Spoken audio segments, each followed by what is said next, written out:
large part, that's why we won. I mean, the president is directing an interagency review of the deal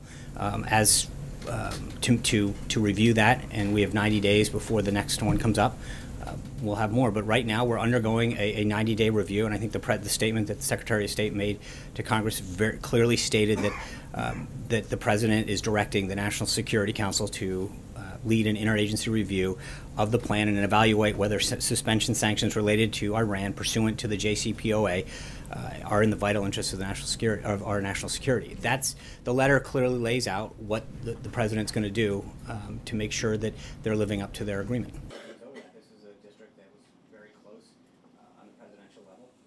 Is the president concerned that Iran may be cheating on the JCPOA? Well, again, David Albright, the noted UN weapons inspector, says they're developing a new centrifuge, which he thinks could be a violation. Well, and I think that's why he's asking for this review. I think that there's, if he thought everything was fine, he would have just, allowed this to move forward. I think he's doing the prudent thing by asking for a review of the current deal and what's happening. Well, I mean, PACOM put out a release talking about the group order.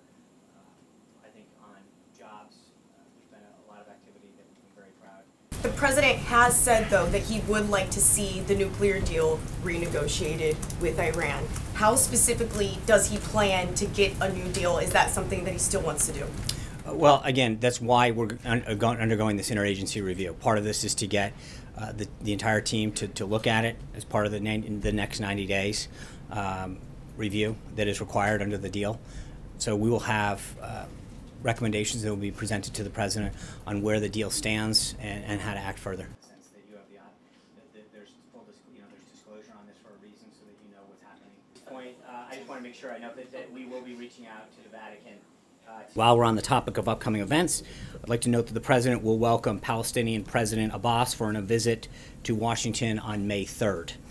They will use the visit to reaffirm the commitment of both the United States and Palestinian leadership to pursuing and ultimately concluding a conflict-ending settlement between the Palestinians and Israel. I don't know that it's the case, and so until I know, I think it would be tough to answer the second question. Okay. Thank you guys very much. Can